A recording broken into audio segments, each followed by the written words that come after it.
తీవ్రమైన కడుపు నొప్పితో బాధించే అపెండిసైటిస్ అంటే మనందరికీ భయమే. 24 గంటల లోపల ఆపరేషన్ చేయకపోతే ప్రాణమే ప్రమాదంలో పడుతుందని భయపడుతుంటారు. నిజానికి అపెండిసైటిస్ గురించి ఇవాళ మనం అంతగా ఆందోళన చెందాల్సిన అవసరం లేదు. పరీక్షల్లో అపెండిసైటిస్ అని తేలినా కొంతవరకు మందుల సాయంతో పరిస్థితిని అదుపులోకి తీసుకురావచ్చు. మరీ అత్యవసరం అనుకున్నప్పుడు మాత్రం తప్పనిసరిగా సర్జరీ చేయాల్సిందేనని చెబుతారు డాక్టర్లు. ఈ నేపథ్యంలో అపెండిసైటిస్ కు కారణాలు, చికిత్సా మార్గాల గురించి ఇప్పుడు తెలుసుకుందాం. అపెండిక్స్, దీన్ని వాడుకలో ఉండుకం అని కూడా పిలుస్తాం. ఇది చిన్న పేగు, పెద్ద పేగు కలిసే చోట ఉండే ఓ చిన్న తిత్తి లాంటి భాగం. దీని ప్రవేశ మార్గం చిన్నగా ఉండటం వల్ల సాధారణంగా పెద్ద పేగులోని ఆహార పదార్థాలు, మలం వంటివేవీ దీనిలోకి వెళ్లవు. దీనిలో తయారయ్యే జిగురు స్రావాల వంటివి మాత్రం ఎప్పటికప్పుడు బయటకు వచ్చి పేగుల్లో కలిసిపోతుంటాయి.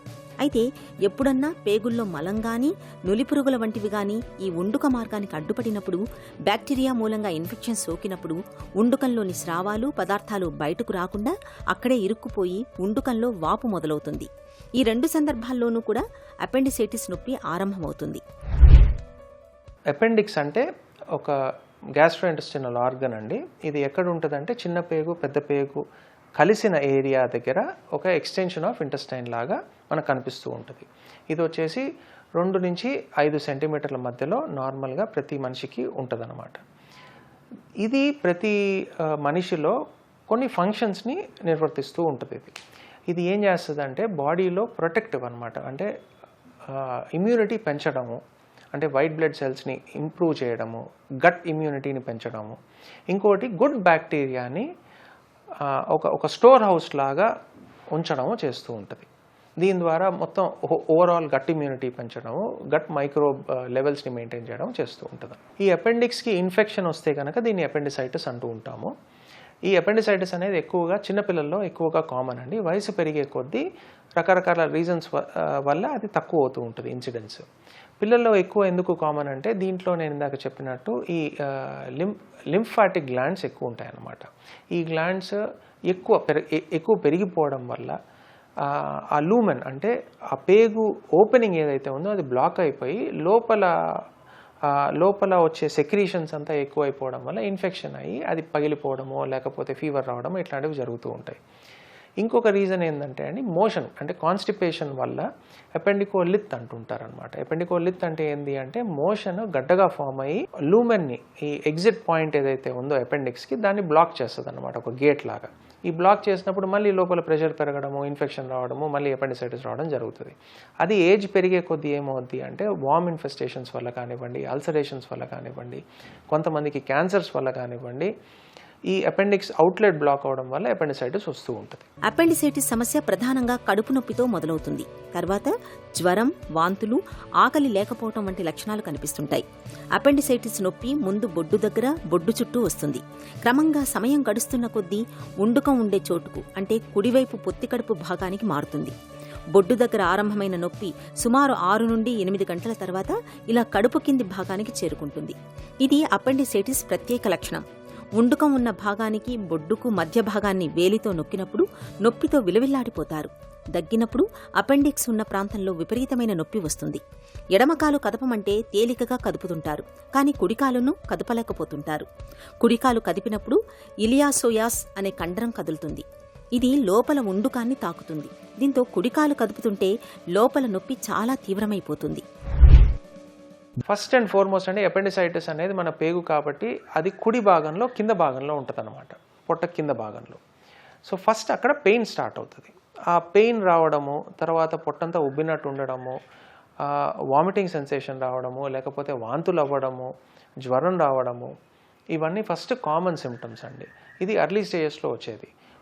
అది పెరిగే కొద్దీ, ఇన్ఫెక్షన్ పెరిగే కొద్దీ, కాంప్లికేషన్స్ స్టార్ట్ అయ్యే కొద్దీ ఏమవుతుందంటే ఈ అపెండిక్స్ పగిలిపోవడము, పొట్టంతా నిండుగా ఉండడం, అంటే బాగా డిస్టెన్షన్ రావడము, టెంపరేచర్ విపరీతంగా పెరగడము, బీపీ తగ్గిపోవడము, పల్స్ విపరీతంగా పెరిగిపోవడము, కాన్షియస్ లెవెల్స్ తగ్గడము, ఇవన్నీ జరుగుతూ ఉంటాయి.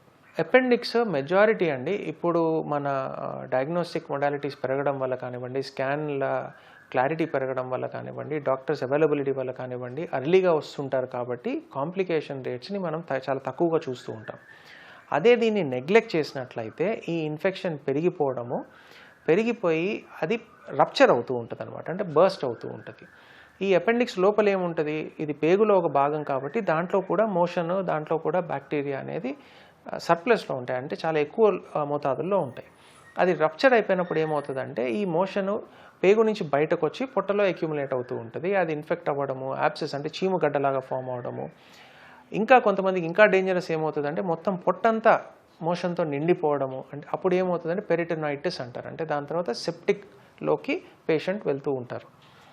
సో ఇది క్రిటికల్గా మారి పేషెంట్కి ప్రాణాపాయ స్థితికి పోయేదానికి కూడా అవకాశం ఉంది దీన్ని నెగ్లెక్ట్ చేస్తే.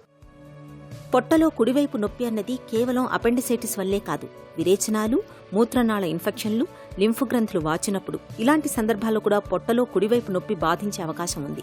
కాబట్టి అపెండిసైటిస్ను ఖచ్చితంగా నిర్ధారించుకునేందుకు అల్ట్రాసౌండ్, రక్త పరీక్షలు చేయాల్సి ఉంటుంది. ఈ పరీక్షల సాయంతో అపెండిసైటిస్ను ఖచ్చితంగా నిర్ధారించుకోవచ్చు. ఒకప్పుడు అపెండిక్స్లో వాపు వస్తే అది 24 గంటల్లో పగిలిపోతుందని భావించేవారు. కానీ ఇది అన్ని కేసుల్లోనూ నిజం కాదు. ఇప్పుడు మనకు అత్యాధునికమైన యాంటీబయాటిక్స్ అందుబాటులో ఉన్నాయి. అనుమానంగా ఉన్న కేసుల్లో కొంత వేచి చూసి ఖచ్చితంగా నిర్ధారించుకుని అప్పుడు అవసరమైతే ఆపరేషన్ చేయొచ్చు. 24 గంటల్లో ఏదో అయిపోతుందని భయపడుతూ అనవసరంగా ఆపరేషన్లకు వెళ్లాల్సిన పని ఇప్పుడు లేనే లేదు. అపెండిసైటిస్ని 2 భాగాలుగా డివైడ్ చేసుకోవచ్చు.